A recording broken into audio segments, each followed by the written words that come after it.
কয়েকবার এসে এসে ফিরে গেছি, অনুমতি হয় নাই। এখন দাবার গুটি পাল্টে গেছে, দাবার গুটি পাল্টে গেছে। এক মাঘে শীত যায় না, কিন্তু আমরা স্মরণে রাখি না, ভুলে যাই। এটাই বড় আফসোস প্রিয় ভাইরা। তো এটা ওয়ার্ম আপ প্রোগ্রাম, এটা ওয়ার্ম আপ উদ্বোধনী প্রোগ্রাম, বিভাগীয় প্রোগ্রাম আমার জানুয়ারি থেকে শুরু। তো যা যা করছেন আমার সাথে পেকুয়াতে সব কিন্তু বয়ান দিব, ওই জায়গায় সব বলে দিব পেকুয়াবাসী কি করছে। আমি তো ভাবছি পেকুয়ার জেনারেশন জি আমাকে এমনভাবে রিসিভ করবে, আমার কোনো ব্যাক পেতে হবে না, কষ্ট পেতে হবে না। আমাকে স্মার্টলি তারা স্টেজে রিসিভ করবে, স্মার্টলি তারা সেফ এন্ট্রি সেফ এক্সিট দিবে। তো বাস্তবে তো উল্টা, একেবারে উল্টা। আমি জানি জায়গা নাই, ওই যে দেখছেন উত্তর রেডি আছে। আমি জানি যে ধারণ ক্ষমতার অনেক বেশি লোক হয়ে গেছে, এটা আমি জানি। ভালোবাসা কোনো আইন কানুন দিয়ে মাপা যায় না, এটা আমি জানি। এটা যে ভালোবাসার বহিঃপ্রকাশ এটাও আমি বুঝি। ভালোবাসাকে আটকায় রাখা যায় না।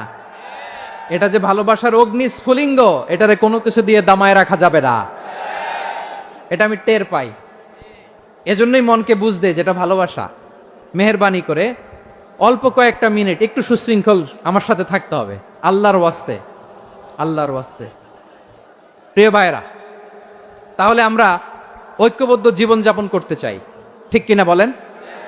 এবার বলেন ঐক্যের ভিত্তি কি? আমরা যে ঐক্যবদ্ধ হব কিভাবে? সবাই বলে ঐক্য চাই, ঐক্যবদ্ধ হতে চাই। ঐক্যের ভিত্তি কি বলেন? ঐক্যের ভিত্তি হচ্ছে তাওহীদ। আওয়াজ করে বলতে হবে সবাই, ঐক্যের ভিত্তি কি? যেই বলবে লা ইলাহা ইল্লাল্লাহ, ও আমার ভাই, তার জন্য আমার হৃদয়ে দরদ, মায়ামাখা দরদ, ভালোবাসা আছে না নাই? তাওহীদ। এই মুসলিম উম্মার ঐক্যের ভিত্তি তাওহীদ। পেকুয়ার ভাইরা মনে রাখেন, মেসেজগুলো মনে রাখেন। মুসলিম উম্মার ইউনিটি, ঐক্য, এটার ভিত্তি হচ্ছে তাওহীদ। যেই পড়বে লা ইলাহা ইল্লাল্লাহ, সে আমার কি?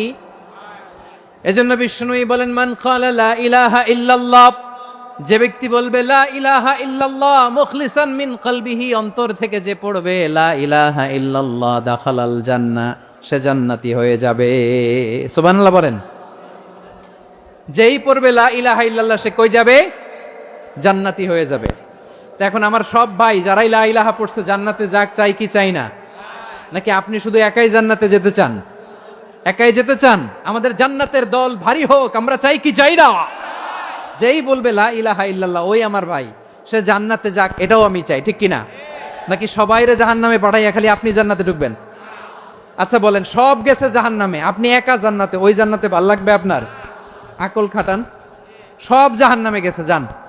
এ কাফের, ও জালেম, ও নাস্তিক, সব গেছে জাহান্নামে, আপনি একা জান্নাতে, ওই জান্নাতে ভাল লাগবে? জান্নাতে আমি একা যেতে চাই না, আমার জান্নাতের দলকে আমি ভারী করতে চাই। চিল্লায় বলো ঠিক কিনা? যারাই বলবে লা ইলাহা ইল্লাল্লাহ, তারা আমার ভাই। বিশ্বনবী এ কথাটার আরো চমৎকার ব্যাখ্যা করেছেন।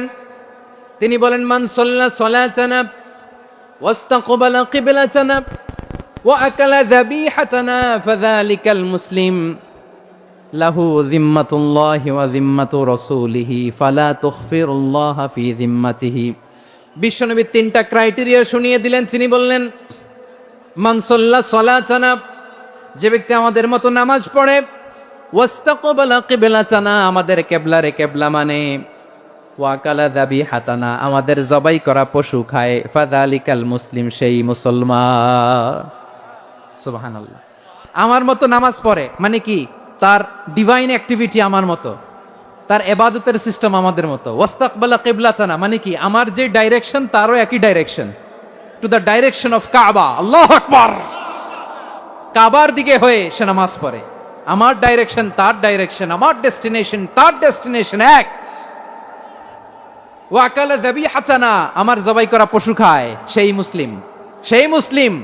লাহু যিম্মাতুল্লাহি ওয়া যিম্মাতু রাসূলিহি, তার জন্য রয়েছে আল্লাহর জিম্মা, রাসূলের জিম্মা। ফালা তুখফিরুল্লাহা ফি যিম্মাতিহি, আল্লাহর জিম্মাদারির তোমরা খেয়ানত করো না। তার মানে তোমার মুসলিম ভাইরে অমুসলিম বলো না, তার জান মালের কোনো ক্ষতি তুমি করতে পারবা না। সুবহানাল্লাহ বলেন।